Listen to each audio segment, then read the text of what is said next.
में आप सबका बहुत बहुत स्वागत है। आज की प्रेस वार्ता का उद्देश्य था कि हम लोग जो अब तक जो आचार संहिता 6 तारीख से लागू हुआ है बिहार विधानसभा चुनाव को देखते हुए, उसके बाद पुलिस ने जो कार्रवाई की है आम जनता के लिए, उसी के संबंध में आप लोगों को अवगत कराना था। जो पुलिस का पूरी कार्रवाई चल रही है अभी, जो पुलिस पूरा प्रयास कर रही है कि पूरे जिला में इस तरह का माहौल रहे कि किसी भी व्यक्ति को किसी तरह की कोई परेशानी नहीं हो और सारे लोग अपनी मर्जी से खुलकर पूरी तरह से भयमुक्त होकर चुनाव में भाग ले सकें और चुनाव पूरी तरह से शांतिपूर्ण एवं निष्पक्ष संपन्न हो। इस क्रम में पुलिस लगातार छापेमारी और फ्लैग मार्च, गश्ती की कार्रवाई कर रही है, वाहन चेकिंग की भी कार्रवाई हो रही है। जैसा कि आप सभी जानते हैं कि चुनाव के अवसर पर अलग से फ्लाइंग स्क्वाड 5 फ्लाइंग स्क्वाड का गठन हुआ है जिला में, 6 सर्वेलेंस टीम का गठन हुआ है। जो भी बॉर्डर चेक पोस्ट हम लोग का 6 है, सब पर निरंतर 24 घंटे चेकिंग की जा रही है और उस चेकिंग के क्रम में भी काफ़ी अमाउंट में बरामदगी भी हो रही है। जैसा कि आपको बताना चाहेंगे कि अब तक हम लोगों का चेकिंग के क्रम में 6 तारीख के बाद से जब से आचार संहिता लगा है उसके बाद का मैं आंकड़ा आपको दे रहा हूँ, तो उसमें नगद राशि अब तक 88,74,599 रुपया जब्त हुआ है। उसी तरह यदि हम लोग अवैध शराब एवं मादक पदार्थ की बात करेंगे तो हम लोग के पास 922.4 लीटर शराब जब्त हुआ है सिर्फ आदर्श आचार संहिता की अवधि में। उसके बाद गांजा 3.415 किलोग्राम गांजा जब्त हुआ है। अवैध हथियार की बात करेंगे तो 6 हथियार अवैध जब्त हुआ है, 7 गोली और 2 मैगजीन जब्त हुआ है। इसके अलावा जो निरोधात्मक कार्रवाई की जानी है चुनाव के क्रम में, उसमें हम लोगों ने कुल 126 प्रस्ताव दिया था 3800 लोगों के विरुद्ध, 3841 लोगों के विरुद्ध, जिसमें से अब तक 1939 लोगों को बंद पत्र भरा गया है। बाकी लोगों को नोटिस सर्व किया गया है, उन पर बंद पत्र भरने की कार्रवाई हो रही है।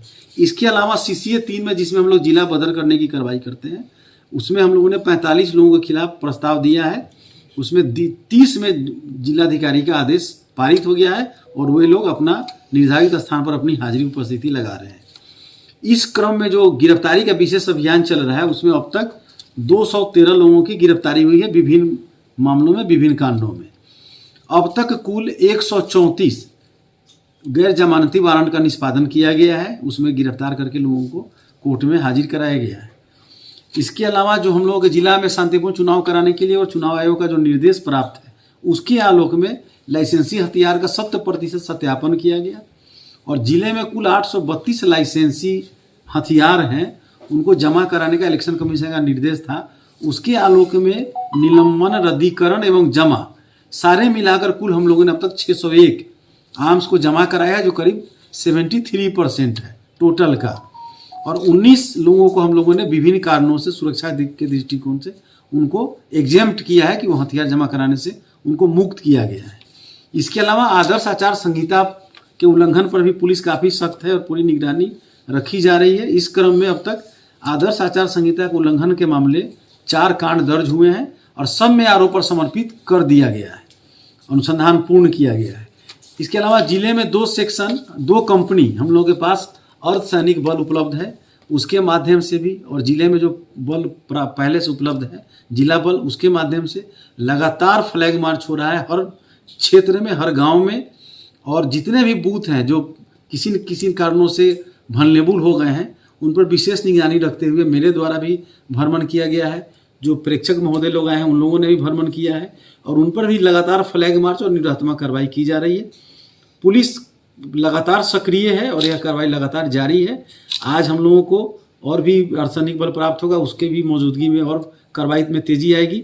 और चुनाव के अवसर पर हम लोगों ने जो अपना योजना बनाई है उसके मुताबिक हम आपको जानकारी देना चाहेंगे कि जितना भी यहाँ पे बिल्डिंग है, सारे बिल्डिंग पर हम लोग अर्धसैनिक बल ही रखेंगे ताकि चुनाव में किसी को कोई असुविधा नहीं हो और पूरी तरह से शांतिपूर्ण व्यवस्था में चुनाव संपन्न हो। तो ये सारी व्यवस्था है। आपके माध्यम से हम अपने जिला के सभी जनता से अनुरोध करना चाहेंगे कि आप एकदम निश्चिंत होकर निश्चित रूप से मतदान केंद्र पर आइए और आपको जो उचित लगता है उस पक्ष में अपना मतदान जरूर करिए। यह मेरा अपील भी होगा। मतदान से कोई भी आदमी वंचित न रहे, उसकी पूरी व्यवस्था पुलिस प्रशासन कर रही है और आपको किसी तरह की कोई चिंता करने की आवश्यकता नहीं होगी। पुलिस आपके लिए हमेशा तैयार है।